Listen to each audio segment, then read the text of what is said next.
Hello everyone, Phoenix Knight here. Welcome to the channel, and welcome to a new playthrough on the channel. After our adventure in 5 parsecs from home last week, today we're going to step back into our Halloween game. We're going to do it Halloween early as we continue our freeform Call of Cthulhu story from Chaosium.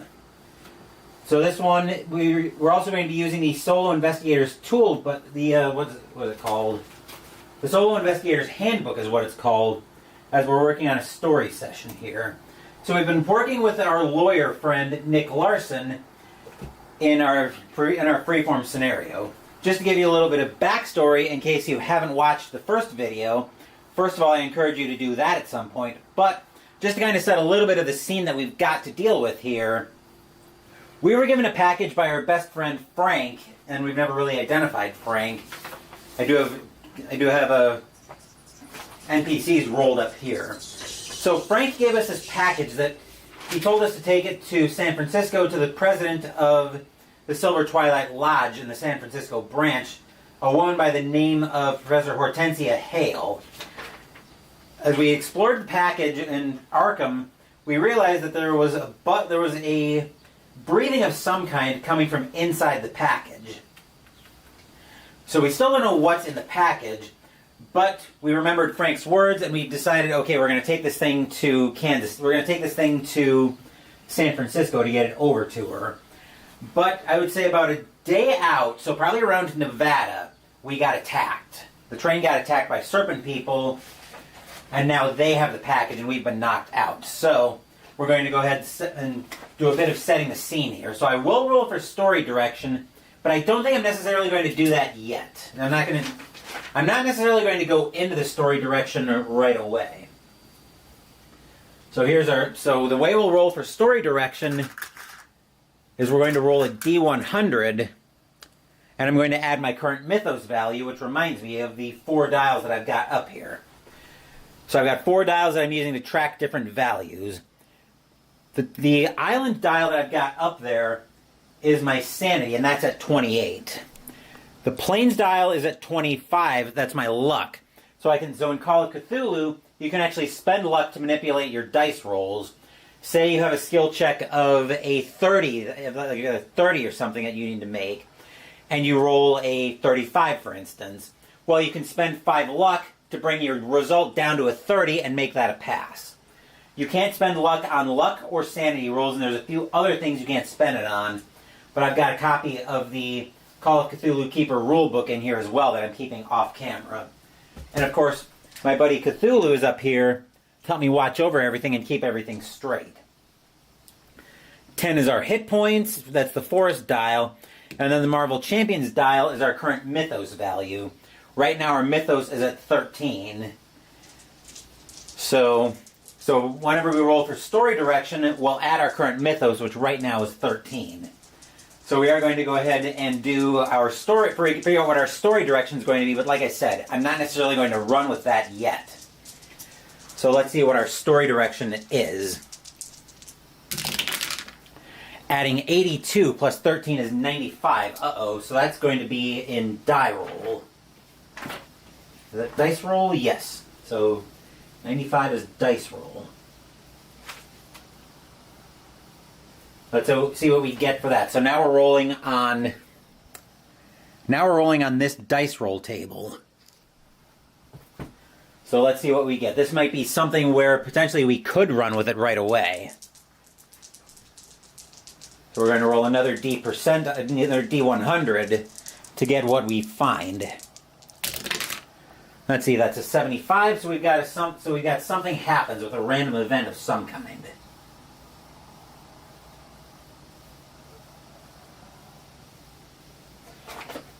I will say, as I'm getting my next table ready here, I've really been enjoying this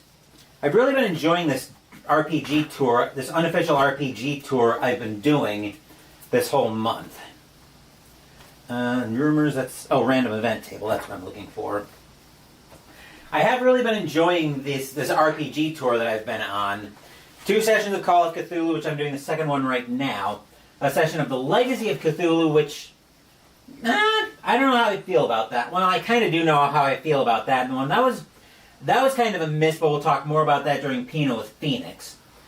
And my playthrough of 5 Parsecs from Home last week, which actually that was a lot of fun. So now we're rolling on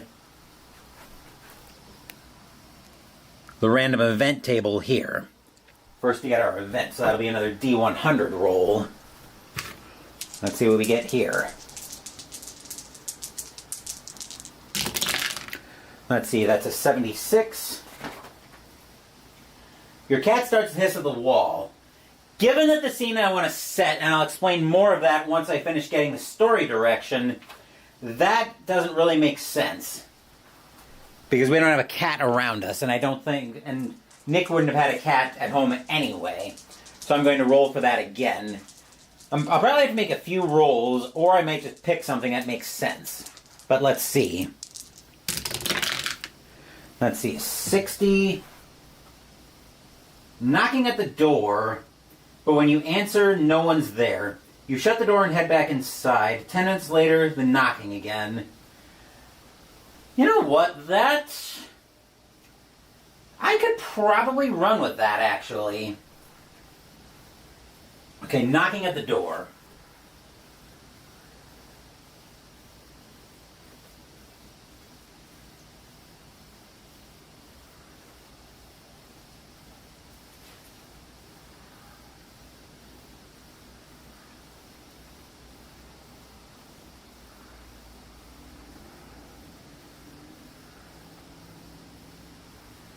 Okay, I actually, given the story that I want to start telling, I think I can work with that. So, in order to start telling that story, first I need to set a little bit of a scene where we're at, because we're setting this about a week in the future after the train attack. So this is going to be on, let me look at my journal entry here. This was, so the last journal entry that we had, you pull up my journal here in Notepad, was from August 25th of 1926. So I think, given that I want this to be about a week later, let's go to the 2nd of September, 1926. Because like I said, I want this to be about a week after the train attack. So Nick wakes up. He realizes that he's in a hut of some kind.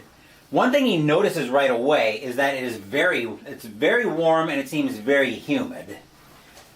So I'm going to make a, I wanted to do a roll of some kind here. Maybe I was going to say a Constitution roll, but I don't think that's completely the roll I want to make right away. Maybe it is, actually. Maybe we'll make a Constitution roll, because it has been about a week since he's been there and he's noticing the heat and humidity. How's he reacting to it? Like, is he strong enough to realize that, okay, something's not right here? So that's a 61. He'll fail the Constitution roll. Basically, he feels like he's already overheating in some way. So we'll have him take a sanity loss on that. Constitution roll on the attack. We'll have him lose a D4 sanity for that.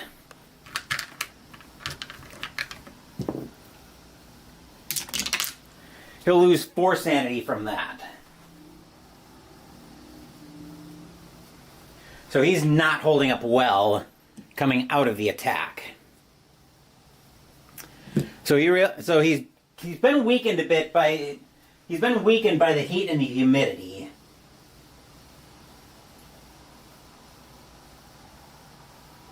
As he looks around the hut that he's in, he notices that it's a pretty plain, well, it's a typical straw hut. He probably knows I suspect he would know he's in the clutches of the serpent people. I was going to see if I needed to make a yes-no roll to determine that, but no. I think after everything that's gone on and the fact that it's been about a week, he's noticing that he's on the He's in the clutches of the serpent people at this point. In the clutches. I'm making notes here for my eventual journaling later. And that'll probably be... That's definitely going to bump the mythos as he realizes he's in the clutches of the... As he realizes he's in the clutches. So I'm going to call that scary because he doesn't know what's happening to him. So we'll bump the mythos by 2 as he realizes that he's in the clutches of these same serpent people that attacked the train, which is going to require him to make a sanity roll. His sanity right now is at 24 as we just lost some sanity. That's a 15, so he'll pass that and lose 1 sanity.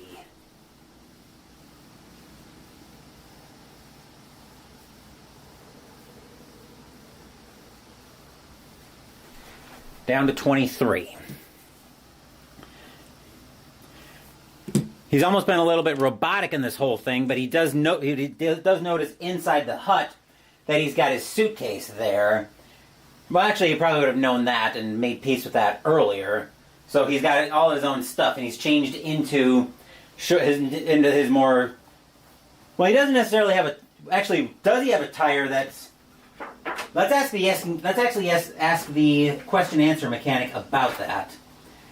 Did he pack any kind of short-sleeve clothes? Like anything that's more suited... anything that's more suited to summer. And given that we are in September, I'm going to call it highly likely that he would have packed summertime clothes. So I'll be making a roll here, and I'm adding 40 to the roll for it highly likely that he would have packed summer clothing. That's a 72, so yeah, he definitely has summer clothing in there. So he's been wearing a lot of his short sleeve stuff. So another question that I want to ask here before we turn our attention to that knocking is he alone? Is Nick alone in this hut?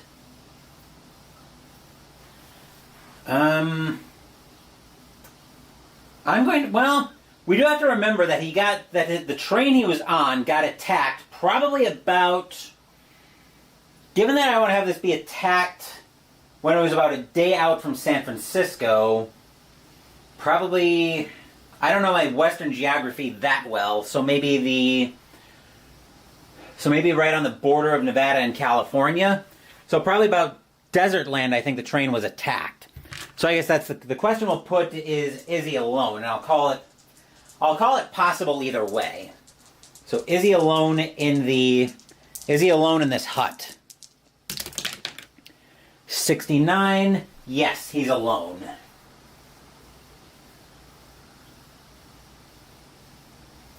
Okay, so we know he's alone, but we don't know if anybody's there yet. So that's a question we'll probably have to put later. For now, though, here's where he starts hearing the knocking. So it's let's make it a...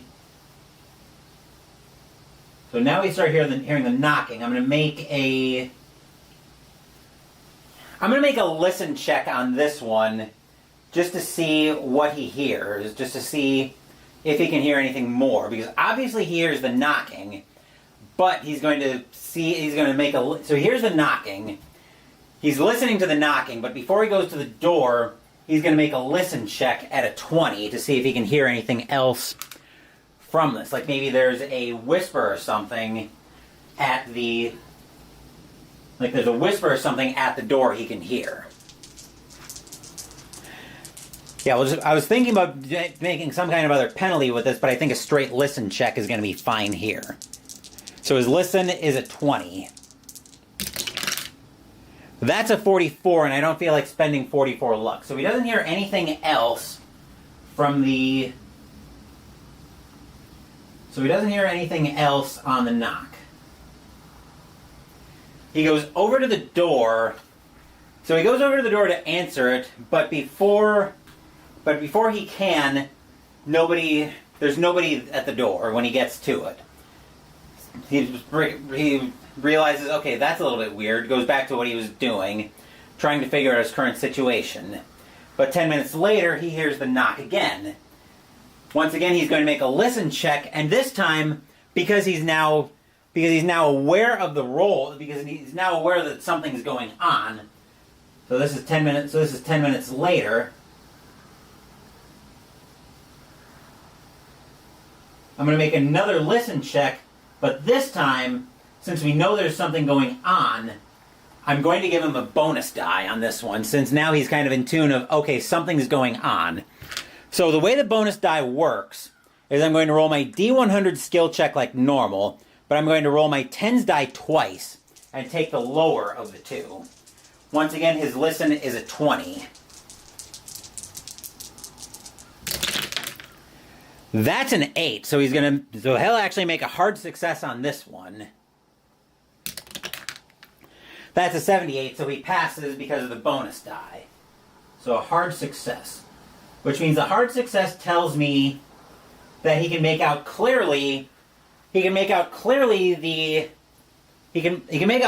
whispers on the other side of the He can make out whispers clearly on the other side of the door that's knocking there. The next question I want to ask is, can we tell what, given that we can make out the whispers, we can probably hear the sound of the whispers. So I think the question I want to put here next is what gender the speaker is, or what gender the whisperer is. So I think the question I want to put here are the whispers that we're hearing. So we hear whispers. We can make out what they're saying. But now I want to know more about the speaker.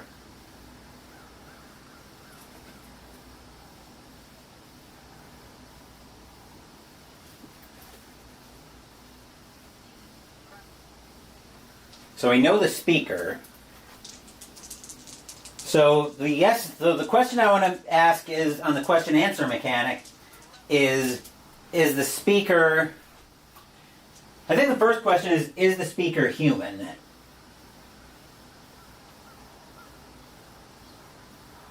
Is the speaker human? And I'm going to call it, given that we're in a village full of serpent people, I'm going to call this unlikely that the speaker is human. So we're going to take a -20 to the roll. That's a 78. -20 is a 58, so that's a maybe.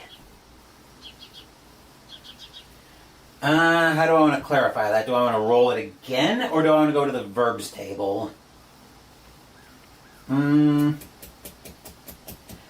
Okay, let me put a question another way. So let's try this question. So we hear the whispers. So we know somebody's speaking on the other side of the window, or on the other side of the door. The speaker might be human. The question is, can we understand the speaker? And I think that's going to be a straight roll. That's a 62. So yes, we understand the speaker. Now the question is why?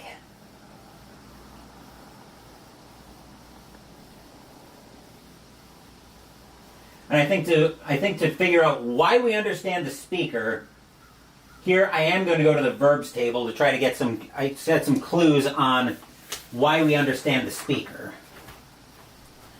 So they have you rolling another D10 for the range of the verbs table. There's 499 verbs in here. The way I'm going to roll on the verbs table is, instead of using another D100, I'm actually going to roll it season ticket style. For those of you who are familiar with season ticket baseball, that's the same system I'm using, where I'm going to use the D6 to determine, I'm going to take the D6 -1 to get into what number on the hundreds digit my verb is going to be. Except that'll be -1, so a 6 would be down to a 5. That'll be a reroll on the verbs table. Then we've got our percent, then we've got our tens and our ones dice. So let's see what we get on the verbs table. I'm going to the verbs table to see if I can figure out more information about why we understand the speaker. I've got a couple ideas, but I want to see what I get on the verbs table. Maybe I can run with something there. Let's see, that's a 472. 472 is travel. So maybe a travel companion, potentially.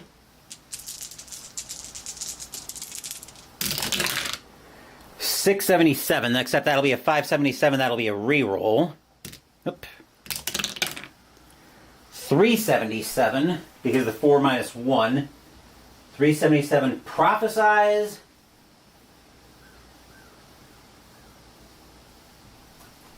And we'll take one more, but I've got a pretty good idea where I think I've got a pretty good idea where I'm going with this. 406. Let's see, 406 resist. Okay, so travel, prophesize, resist. So maybe this was a travel companion from the train, because remember, we had a pretty full train when we got attacked.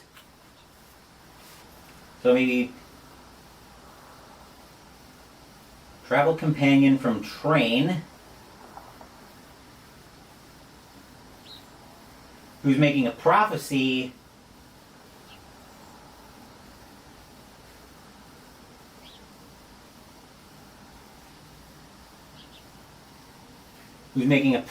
about resisting the serpent people.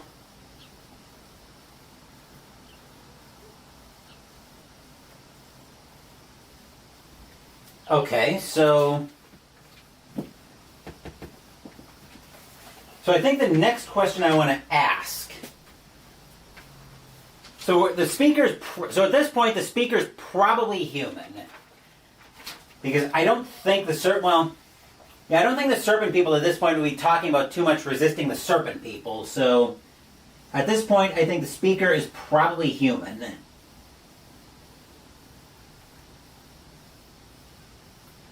The next question I want to put here is, do I think the speaker is female? And I've got an idea where I'm going with that. Actually, that was a hard success on the listen check with a bonus die. So we probably... Well, we would have heard the...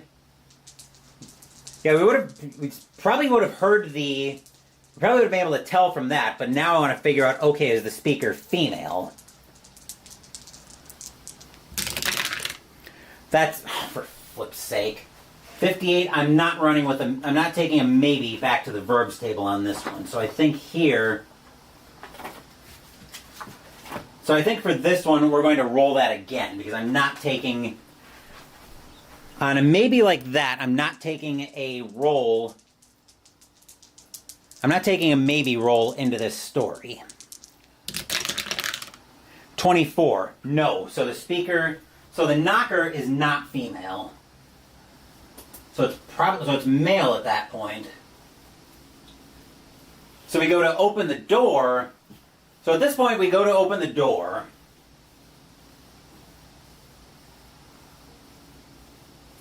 We go to open the door, but the speaker takes off. But the speaker seems like they've tried to go hiding. So at this point I'm going to make another listen roll. And I'm going to give him another bonus die, because now we know something's up at the door. So once again, listen check is a 20 to see if we can tell maybe we're able to tell that somebody was there and what direction they took off in. That's a 49, and on the bonus die, that's a 69, so we fail. Which means we don't hear anything. So fail. We don't hear anything. Okay, so after not hearing anything as we step outside, we go back inside yet again.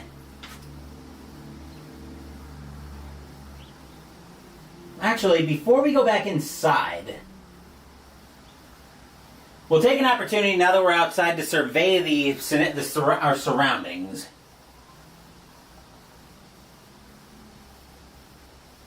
So as we go ahead and survey our surroundings, we're going to look around, and we're greeted by a bunch of similar huts to what we have been staying in for the last few days after the train got attacked. The roads that are under our feet seem to be remarkably well paved for this being serpent people.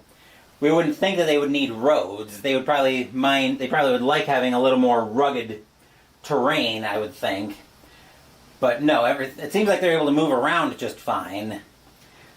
One thing that he's noticing that's maybe a little bit out of place is, maybe the one thing Nick's noticing that's a little bit out of place is there seems to be a lot of serpent statues around. Almost like they're worshipping something. So maybe unsettled by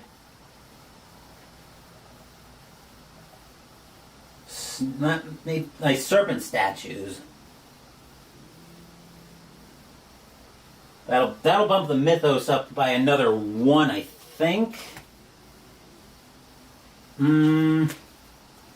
Yes, he's unsettled by that. So Mythos plus 1, which will take another sanity roll. So Mythos is up to 16.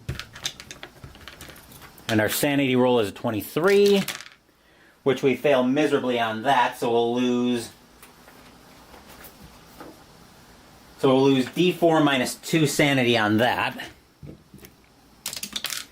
2 minus 2, no sanity loss there.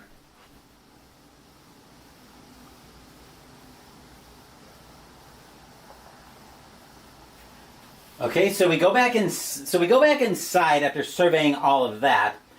But to our shock, we inadvertently strike our wrist against the door.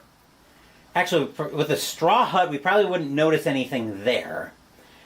So I don't really want to bring that in just yet. That was one of the ideas that I had coming into my head. So we go back inside, and then after a minute, we hear another knock at the door.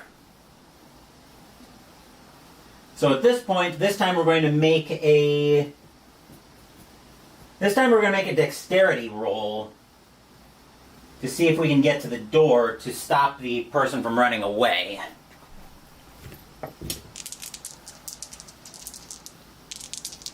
Dexterity is a 55.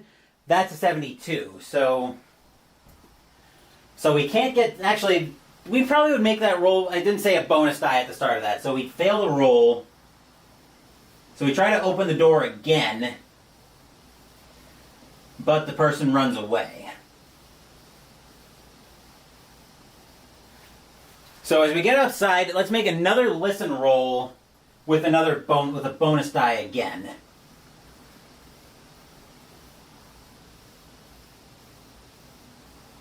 Because by now we're getting very frustrated. So we'll make a listen roll here with a bonus die. That's a 15, so we'll pass that anyway. And an 85. So we pass that. We hear this person taking off.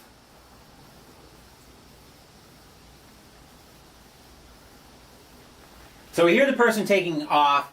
We take off after them in pursuit. So we're going to try to catch them, which means we're going to make a... So I think we're going to make an opposed... How would that work on pursuit? I think it would be an opposed dexterity roll. Yeah, we'll make... So this will be pursuing the speaker.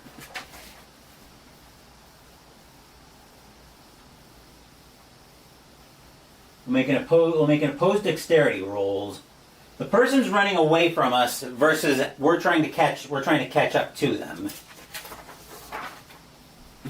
So the person that we're going after is an 11 against our 55.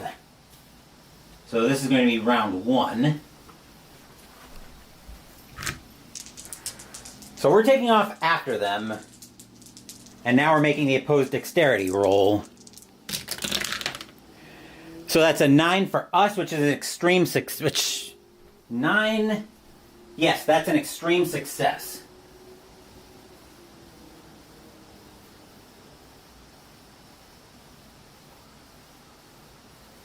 His is an 11.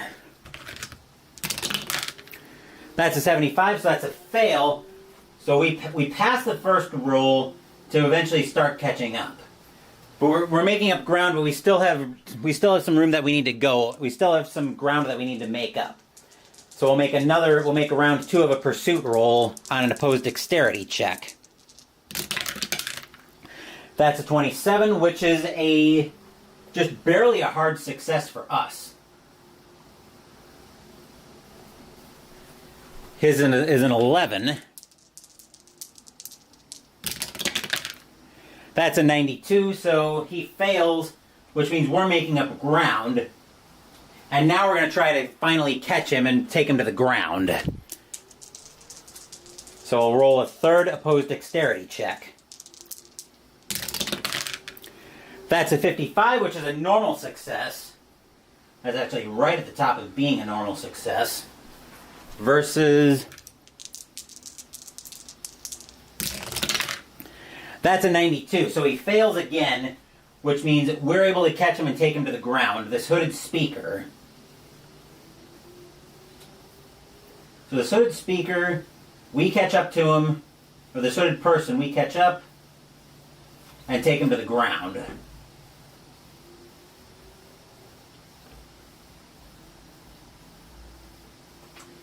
The next question I want to put to the yes-no mechanic is, as we remove the hood, do we recognize the speaker?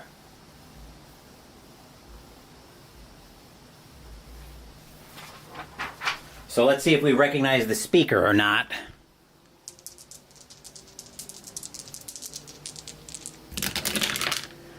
That's an 11, so we actually don't recognize the speaker. Now the question is why? So, is he a stranger, or... So I guess that's the question. Let's see if we can get some verbs and maybe get some clarification here. So now we want to figure out more about this speaker. Oop, I need the D6 since I'm rolling these verb season ticket as well. Let's see, that 6 is going to be a reroll. 57. That is going to be belch, so maybe...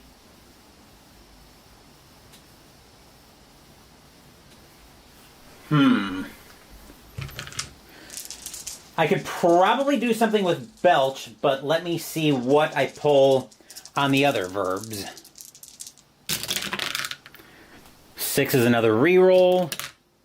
6 is another reroll. 488, that I can work with. Whittle. And...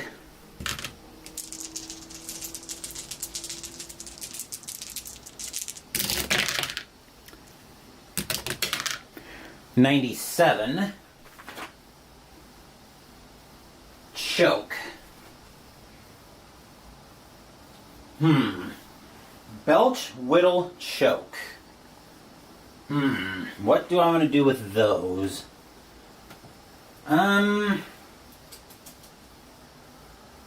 Okay, so it seems like, maybe it seems like this person is a drunkard. Could be a drunk person who managed to find some supply of booze or something. I guess the question I want to ask is this person somebody that's related to our... Is this somebody who's related to our story?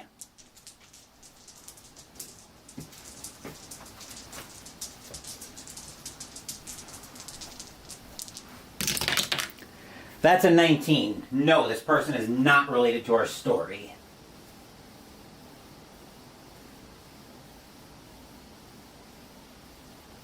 So maybe what we hear is the person coming from behind us. Maybe what we hear is somebody coming from behind us.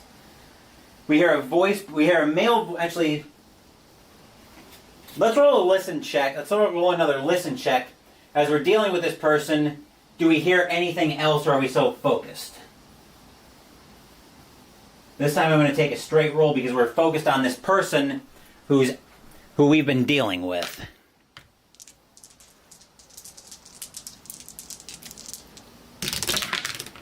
That's a 62, so we don't hear anything else from behind us until we're eventually greeted by a hand on our shoulder.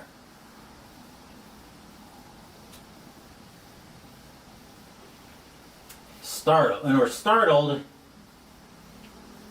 so we turn around. Now do we recognize the new person behind us?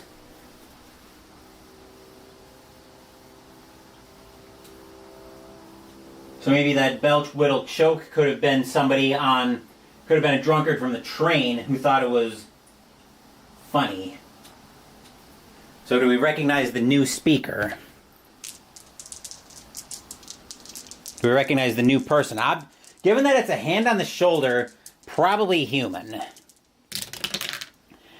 That's a 100, so we definitely recognize the speaker. So we definitely recognize the new person as we're looking at us. Now the question I want to put, so we recognize the speaker, and I think at this point Nick's eyes are going to widen in shock as he realizes that the new speaker is actually Frank. So Frank Birch is going to be... So Nick's going to look at him like, Frank? What are you doing here? Frank looks at him and says, "Oh, Nick, you naive fool. I sent you here. I sent you with that package. But there was a lot I didn't tell you about that package." Probably this dialogue is starting to get a little bit unsettling because I think Nick's starting to get the sense... Actually, does Nick get a sense at this point? Does Nick get a... Let's roll a psychology check here. I think he might hear something in... He deals with enough people, so we're going to roll a psychology roll as Frank's talking. Does he sense anything... He maybe senses something in the way Frank's talking. So that's going to be a 45.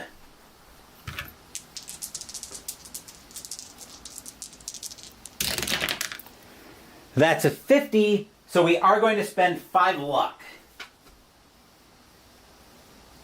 to bring that down to a 45, and he will pass.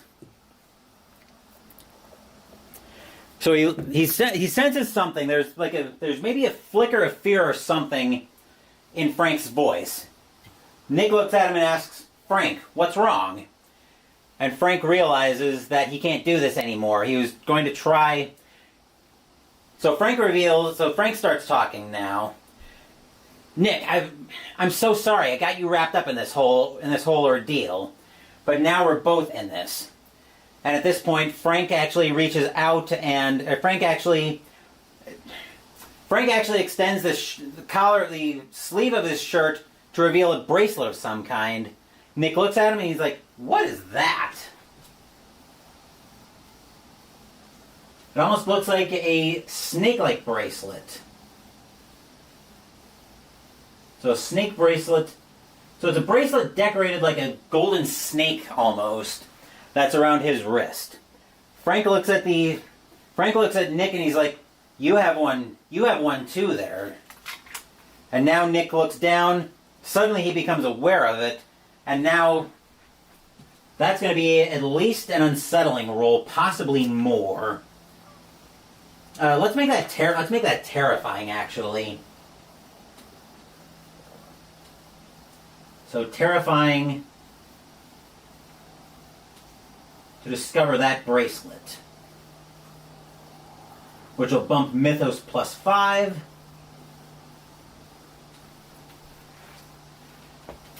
And then that will force us into another sanity roll. So Mythos now is up to 21. And we'll make a sanity roll here. At a 20, which he will fail miserably and lose D4 +1 sanity. He'll lose another 5 sanity. Yikes.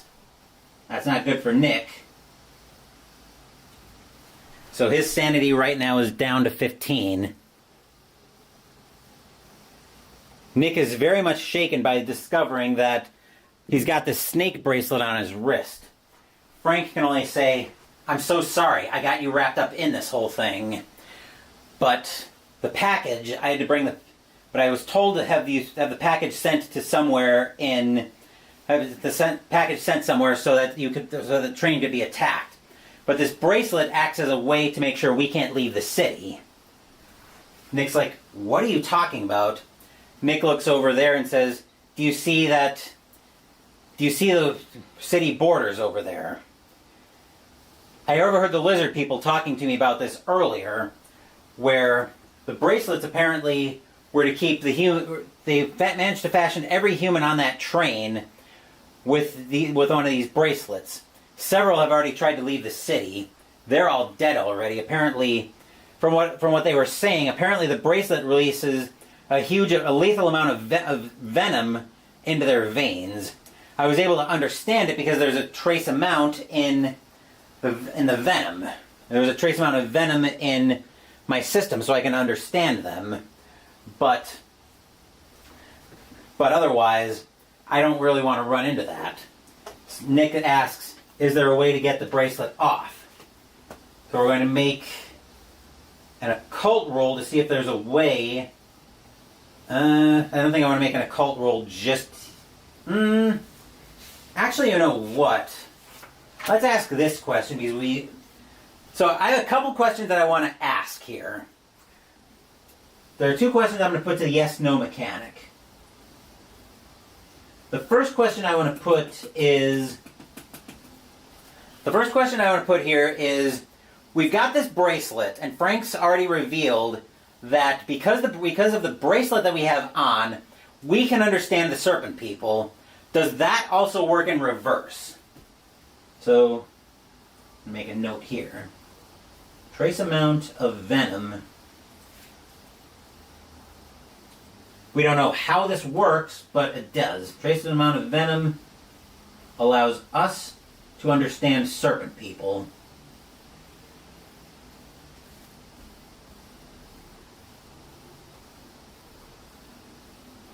Does that work in reverse?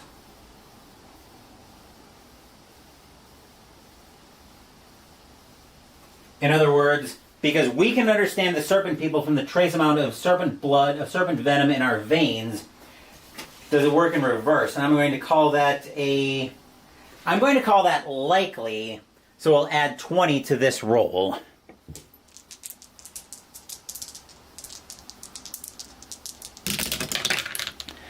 That's a 1, which will modify it to a 21, so no, it doesn't work in reverse. So presumably, Frank was intimidated to act as an interpreter. So I guess the next question we need to ask, so since the link doesn't necessarily work in reverse, where because of the trace venom, we can understand them, but they can't understand us. So that's something that can work to our advantage.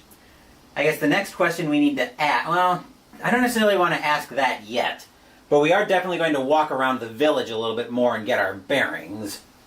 So we'll ask Frank who that knocking was earlier, and Frank's like, that was nobody. That was just some random person. So we walk around, maybe getting our bearings a little bit over the next couple of hours.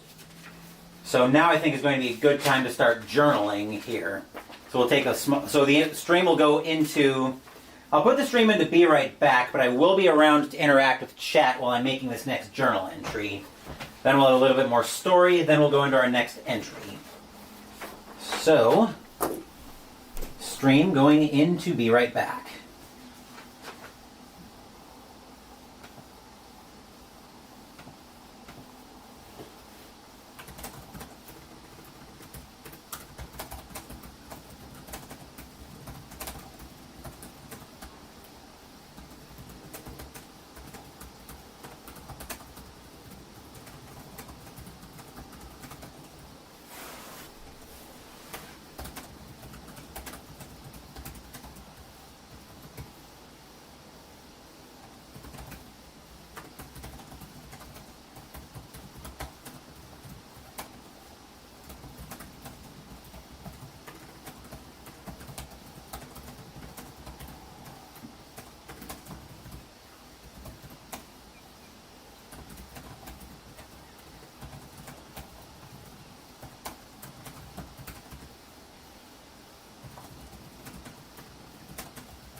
Alright, sorry for the delay there.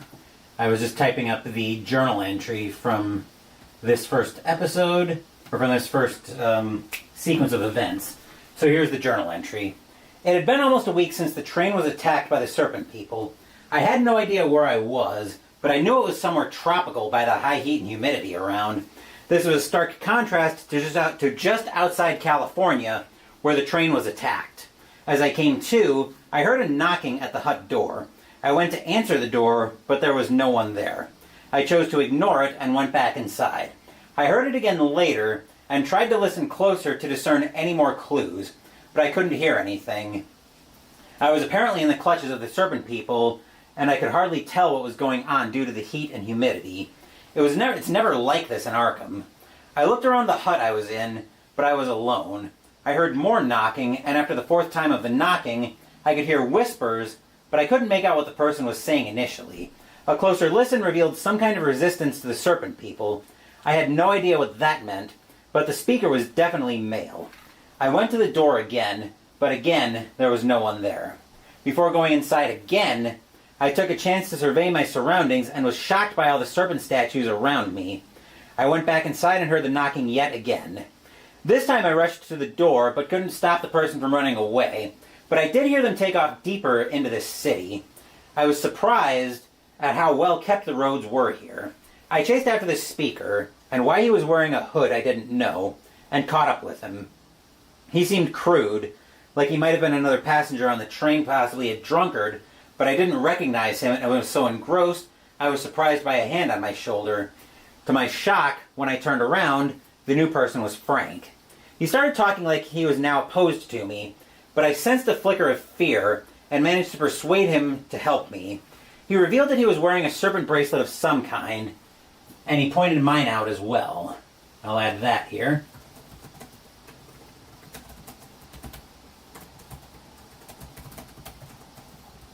Apparently, he overheard that anyone who was wearing the bracelet couldn't leave the city, or else they would die. He was able to understand the serpent people due to a trace amount of venom in his bloodstream, but that link didn't work in reverse. I knew our next order of business was to find a way to get this bracelet off, find the package, and get out of the city. So now let's say a few hours have passed as Nick and Frank are exploring the city. So this will be entry 9. We're at noon now, and now we've got to roll for story direction.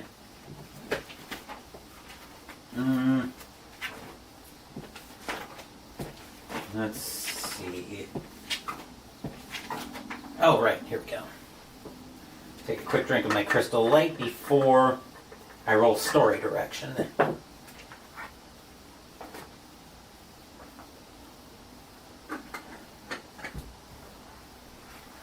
Okay, our Mythos is currently 21.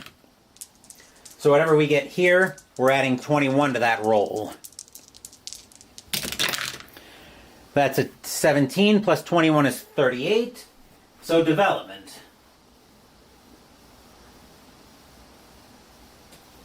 Okay. All right. So now we're going to roll on the development table. Also adding current Mythos. So we're adding 21 to this roll as well. Let's see, 25 plus 21 is 46. Met by a seemingly neutral PC.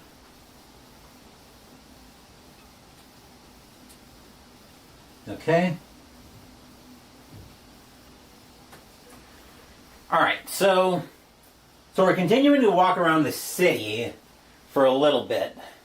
So we're still walking around the city.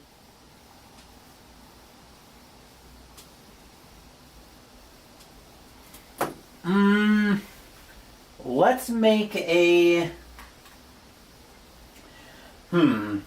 So as we're walking around the city, I'm deciding what I want to have happen here. So let's go. I kind of want to generate some kind of event. So I'm almost tempted to go to the verbs table to kind of get a. Yeah, let's go to the verbs table to get some ideas on what we could have happen. Because I don't want to just jump to, oh, we meet this person. I want something to happen first. So let's go to the verbs table. Just to get some ideas on where I want to go with this.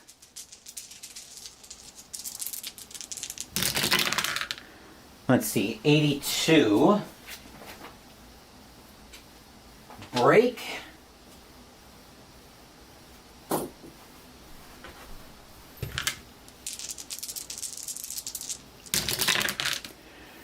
$483. Wait.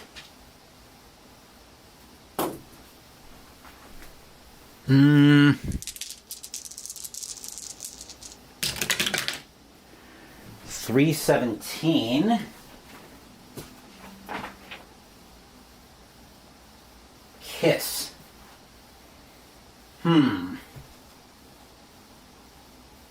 So a seemingly neutral NPC with the words break, wait, kiss.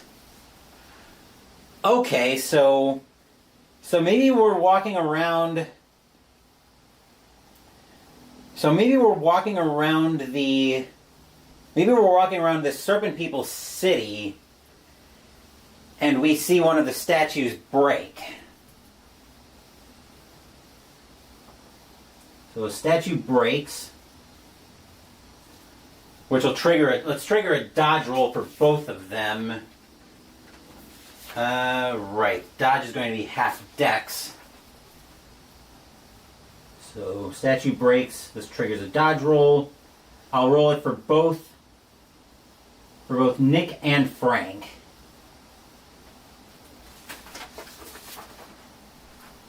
So we'll roll. We can probably roll both of them at the same time. You grab another set of percentile dice. We'll roll brown for Nick, purple for Frank. Frank's dexterity is an 11. Base dodge is half dex, so that'll be rounded down. His dex is a 5 on this. That's not good.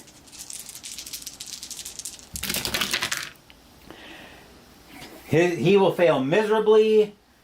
A 56. We will actually end up failing that as well. So from a statue collapsing, maybe we take... So we both fail. We'll probably take... I think from a statue breaking probably into a lot of pieces, we'll take D4 damage from that. So say like a piece of it gets on. So say a piece of it catches us just so, which means we take D4 damage, but we manage to duck the worst of it.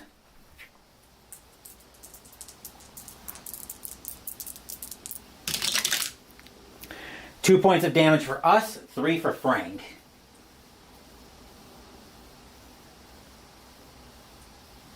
So Frank's HP goes down to... So Frank goes down to 9. We go down to 7. And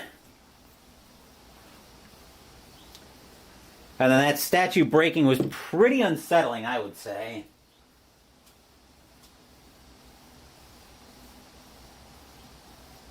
Which Mythos is going to go up by... If we say it's unsettling, goes up by 1. Which will trigger another sanity roll. Oop.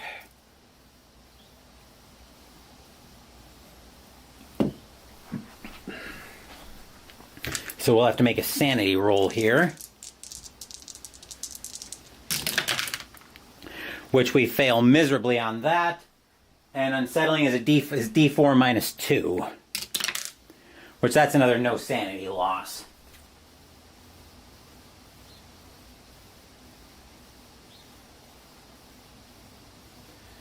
Okay, so we're very much having to clear the cobwebs on that one, which leaves us standing around a bit until somehow we get pulled into a surprise. Until somehow Nick gets pulled into a surprise kiss, and he's like, "What the hell are you doing?" So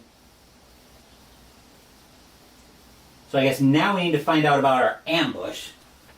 So our ambush with this kiss is the person that's ambushing us with this human. And given that we have encountered humans here, I'm going to call this possible either way. Almost like we're too shaken up to do much about this surprise kiss. That's a 10. No. Not human. So if it's not human, it's probably a serpent person, which I'm going to call that... I'm going to call that at the very least scary.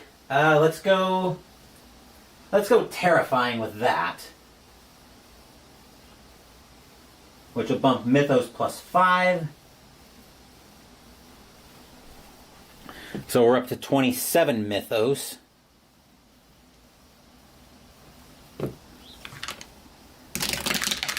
And we very much fail the sanity roll there. That's a D4 plus 1. 4 points of sanity lost.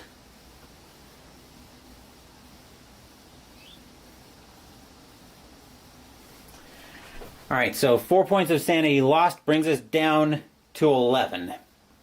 So now that Serpent People is in our grasp, so now we want to try to break away from this thing.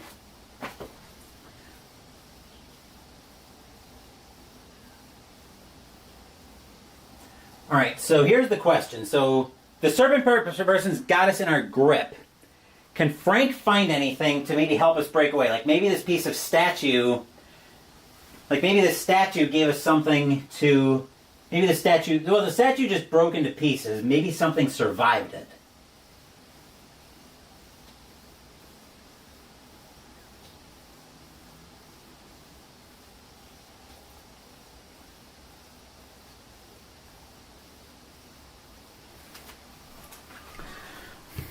So can Frank find something? 45. I'm rolling that again because I don't want to have a maybe here moving forward. 41. I'm going to give it one more roll, and if it's another maybe, I've got an idea that I'm going to run with. Let me see what this is. I just got a notification on Facebook and it kind of startled me a little bit.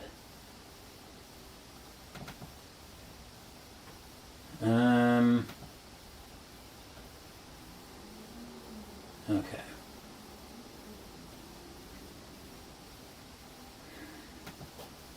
Okay, just a notification about a community replay project. But anyway, coming back to our roll here, one more maybe, and then I'm running with an idea that I've got.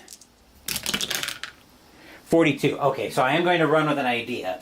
So we remember, as we were looking at these statues, we remember that most of them had a weapon of some kind depicting them. Most of them had some kind of weapon on them, like a spear, a sword, something like that. So a weapon did survive.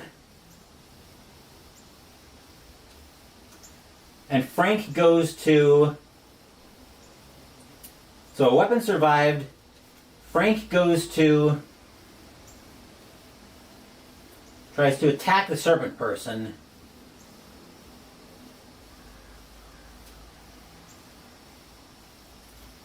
Is he successful in the attack? And I'll put that to the question answer mechanic.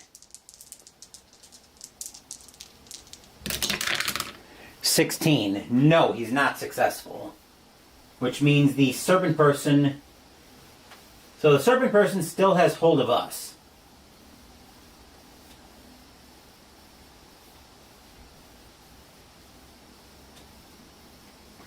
So now what I want to roll next is I want to roll a... So we're still fighting to get away. This would probably be a good time for a... Let's roll... So if we're trying to get away, and I think that'll be our next objective here, let's roll a... So the next question has hold of us. So does the serpent person manage to break Frank's weapon?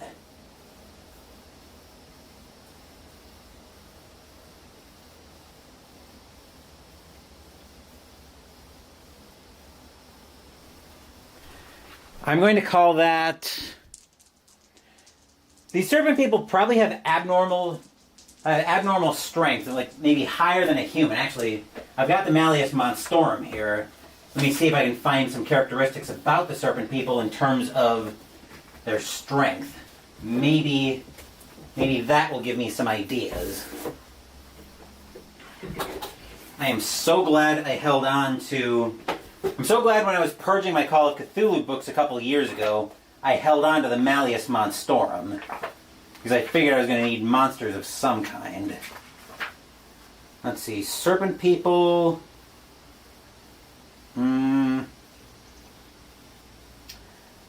Let's say...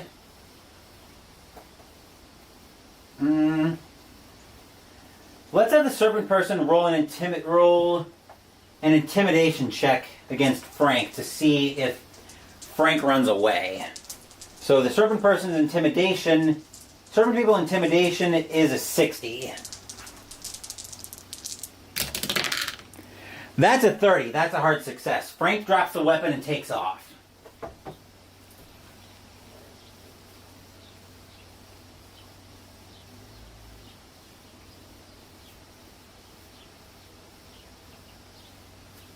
That's a hard success.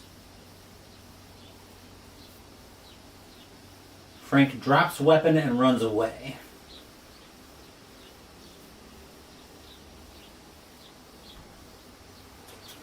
Okay, so now we've got a big problem on our hands.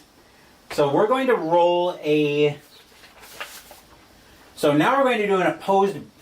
So now we're trying to get away from this serpent person that's in our grasp. So the first thing we're going to do... So we're going to do an opposed roll. Let's do... So we're trying to get away. Let's roll a brawling roll.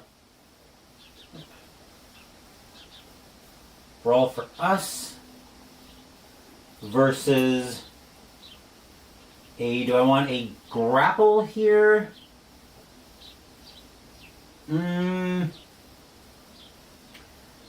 thinking what I want here. Actually, we should probably roll a sanity... Well, no, we're not going to roll sanity check on encountering serpent people. I think we're going to roll here a... So we're rolling brawl to try to get away... Basically to try to break loose. Versus an opposed brawl. Versus them doing a brawl roll to see if they can attack us. So we're trying to escape versus the serpent person going for a bite. So we can do this at the same time, and we've already got a set of percentile dice. We'll roll brown for us again, purple for the serpent people. And we're both 25s. That's a 98 for us, and a 74 for the serpent people. So because both rolls failed, we take the higher of the closer of the two rolls to a success. So the serpent person wins that roll.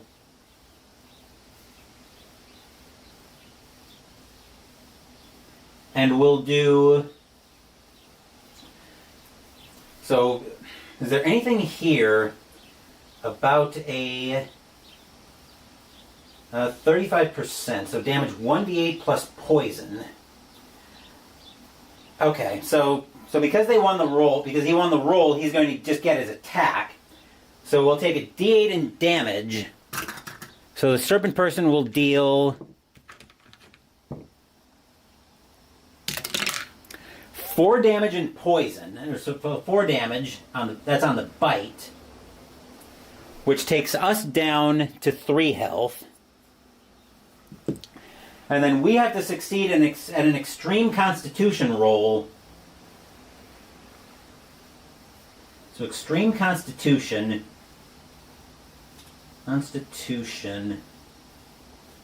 which for us, extreme constitution is an 11, or we take another d8 in poison damage. Which will probably just kill us. That's a 97, so we make a mess of that roll. And in our constitution roll, from poison, we will take... Wow, 8 points of damage, so yeah.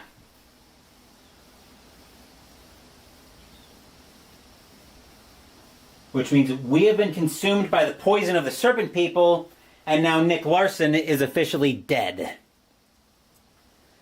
So the story of Nick Larson ends somewhere in the tropics, presumably South America. That will do it for this playthrough of Call of Cthulhu. This has been a lot of fun to do. It's been fun to do a lot more with solo RPGs. I definitely want to explore more of this, and I've got a lot of other adventures that I want to do on the channel next month. In fact, one thing I'm going to look at adding to the channel next month is maybe using some pre-written adventures from other Call of Cthulhu products. Like, I'll pull something up here.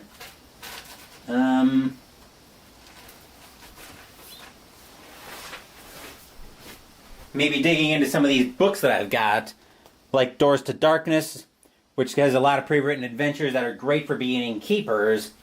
Or I've also got Pulp Cthulhu that I could dig into for if I want to give my investigators more of a fighting chance against the Mythos. There's a lot of stuff I could very easily dig into.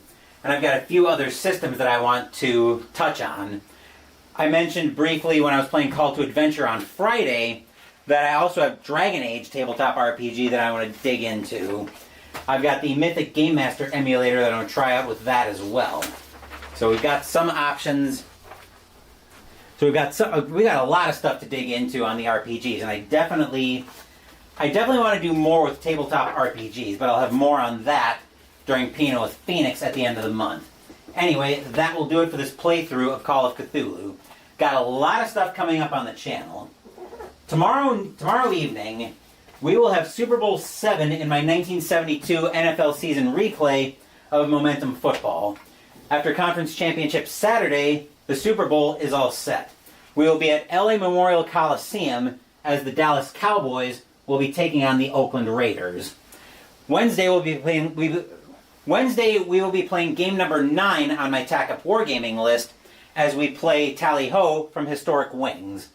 Thursday, we'll have Pinot with Phoenix for October 2024. Saturday, we'll be in a new cookbook on Mystical Munchies, but I'll have more on that also during Pinot with Phoenix on Thursday.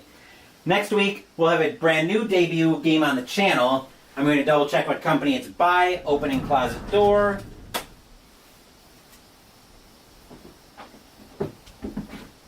As we will be playing This War of Mine from 11-Bit Studios. Thank you for watching the video. Please give the video a thumbs up and subscribe to the channel. Be sure to turn on notifications so you get my content. Be well, stay safe, take care of yourselves and your loved ones, and I'll be back with more videos in the future. Until then, take care everyone.